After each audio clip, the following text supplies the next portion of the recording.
I'm Stella Talaria, author of Across the Wire, and I'm here to do a reading from the book. This reading is going to be from chapter 5, Paradise, and it's from the perspective of Mia, and it is part of, I think, the first dream sequence that we get from Mia, this sort of reoccurring nightmare that she has been having through getting back from Iraq and also through the rest of the books. So I found myself in an open field. It was sunny, but I was cold. I turned.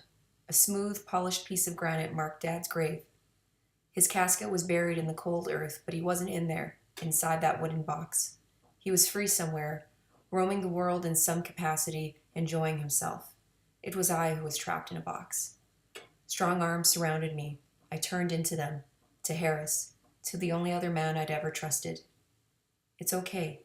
You're okay. He squeezed me closer and wound the curls of my hair around his finger, knowing it relaxed me. The soothing never came. I clutched him closer in a desperate attempt to keep him with me. He pulled away, but I clung to him like a child. He took my face between his hands and wiped out the tears with his thumbs. The ring I'd given him on his finger. I love you. I never said it enough when it had mattered. He'd always been better at saying those things. I know. He smiled, and his blue eyes sparkled in that mischievous way they always had when we'd been kids in Jeet Kune Do class. He brought his lips to mine. My heart shuddered. I willed Harris to stay with me. My hands cupped the back of his head. My fingers ran through his shaved army hair, and then through blood. His eyes were wide and scared. I didn't know where he was hurt. They'd never told me. It'd been closed casket. I held him tighter, but his arms loosened. He was gone, dissolved like the sand that melted through my fingers.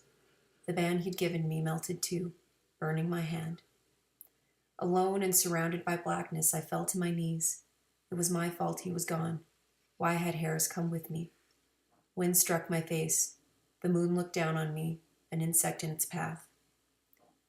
Something else mingled with the wind and stuck in my eyes, throat, and chest. Sand. Harris.